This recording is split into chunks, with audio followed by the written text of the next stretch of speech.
Starbucks dominates the world, but in Australia, one of the strongest coffee cultures on earth, it failed badly. Why?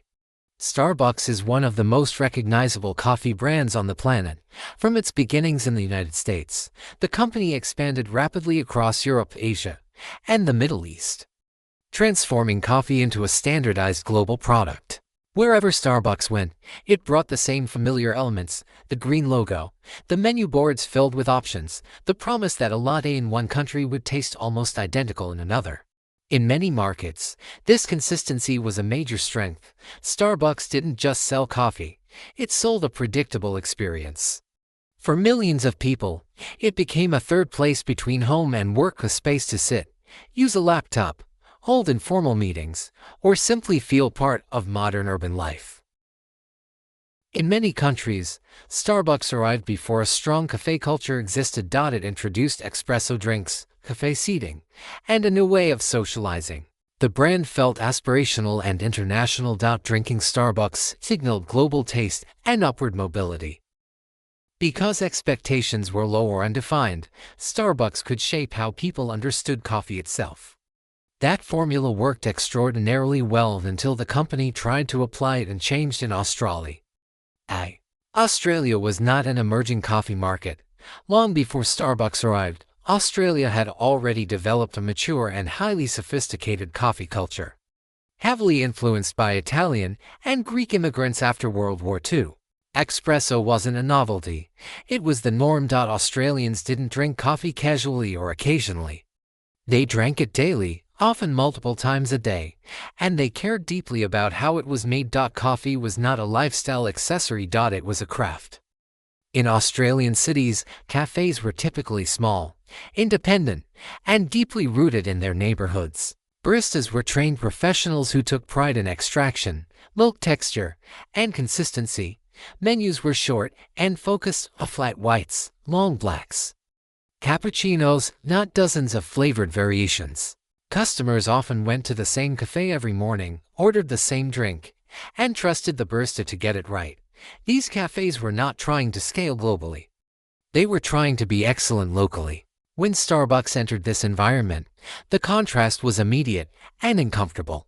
To many Australians, Starbucks coffee tasted overly sweet and overly processed. The cup sizes felt excessive. The customization, selling point elsewhere, came across as unnecessary. More importantly, the experience felt impersonal. Starbucks stores looked and felt the same everywhere, while Australian cafes felt unique and human. Starbucks wasn't perceived as premium. In many cases, it was seen as inferior. The problem wasn't just the product, it was positioning. Starbucks entered Australia as if it were introducing cafe culture from scratch. But Australians didn't need to be taught how to drink coffee. They already believed they were doing it better. Instead of appearing innovative, Starbucks appeared out of touch. Instead of feeling aspirational, it felt like a downgrade. Another critical mistake was cultural arrogance. Though often unintentional, Starbucks assumed that its global success validated its approach. It believed its brand power could overcome local preferences.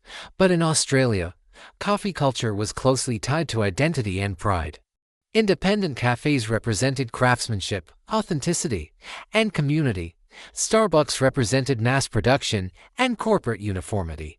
Australians didn't reject Starbucks simply because it was foreign. They rejected it because it failed to respect and adapt to what already existed. Speed made the situation worse. Starbucks expanded aggressively, opening stores rapidly across major cities. This approach had worked in other countries, where brand awareness alone could generate demand. In Australia, it backfired. Many locations struggled from the beginning. High rents, high labor costs, and intense competition from nearby independent cafes quickly eroded margins. Some Starbucks stores ended up competing with other Starbucks stores, rather than building loyal local customers. The company prioritized scale over learning, rollout over adaptation. Starbucks also misread the competitive landscape. In Australia, the main competitors weren't large chains. They were thousands of small cafes, each with loyal customers and strong reputations. These cafes didn't rely on marketing campaigns or global branding. They relied on taste, consistency, and relationships. Starbucks tried to compete with size, convenience, and brand recognition, advantages that mattered far less in a market where consumers judged coffee by quality, not by logo. As losses mounted, Starbucks was forced to make a dramatic retreat. Hundreds of stores closed, and the brand drastically reduced its presence. Starbucks didn't disappear entirely from Australia, but it shifted to a much smaller, more selective strategy, focusing on tourist-heavy areas and niche locations rather than mass adoption. The failure became a classic case study in international business schools around the world. Being global does not mean being universal. A strategy that succeeds in one cultural context can fail spectacularly in another. Scale cannot replace understanding. Efficiency cannot override identity.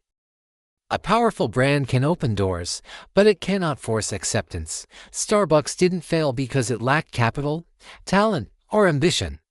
It failed because it assumed that success could be copied and pasted across borders.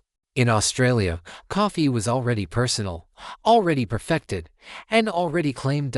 And when a global giant tried to standardize something Australians considered sacred, the market pushed back hard.